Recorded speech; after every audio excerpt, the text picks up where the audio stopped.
The sudden mishap left the frightened woman frozen in place. The sight of the dizzying height below turned her mind blank. She wanted to return to solid ground, but Annie, who was above her, kept urging her to keep climbing. Bella had no choice but to steady her nerves and continue ascending the abandoned signal tower. However, unbeknownst to them, the signal tower had become dangerously fragile due to years of neglect. With each step they took, the bolts securing the ladder loosened. Seeing the ladder devoid of any safety measures, Bella's hands began to tremble. One misstep, and her life would end in an instant. Under Annie's insistence, Bella climbed onto the ladder. But just as she overcame her fear and continued upward, Annie, seeking a thrill, suddenly shook the ladder. Bella screamed at Annie not to play such jokes, not realizing that this action would put them in grave danger. Noticing Bella's exhaustion, Annie, who had already reached the top, intended to lend her a hand.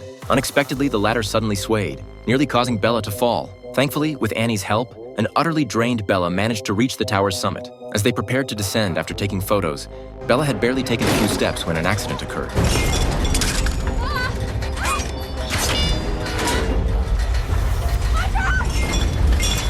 Annie quickly grabbed the tower's spire, preventing Bella, who was attached to the other end of the safety rope, from plummeting. To pull Bella back to the spire, Annie wrapped the rope around it and used all her strength to hoist her up. Bella carefully climbed. Soon, Bella reached the remaining 1-meter section of the ladder. Gripping it tightly, she pulled herself up and, with Annie's assistance, returned to the spire once more. They took out their phones to call for help, but at an altitude of 3,000 meters, there was no signal at all. Stranded without any means to contact rescue, they faced the possibility of starving to death atop the signal tower. Suddenly, Bella noticed that their backpack containing supplies hadn't fallen from the tower but was caught on the radar. If they could retrieve the backpack, they could survive for at least a few days. However, without a ladder, reaching the backpack was impossible. Before long, Annie had an idea. Since there was no phone signal at the top of the tower, the signal would surely get stronger as they moved down. By lowering the phone, they could definitely receive a signal and send out a distress message. Annie composed an SOS message on her phone and sent it. Then she tied the phone to the safety rope and slowly lowered it. As soon as the phone got a signal, the message would be successfully sent. But even after lowering the entire rope,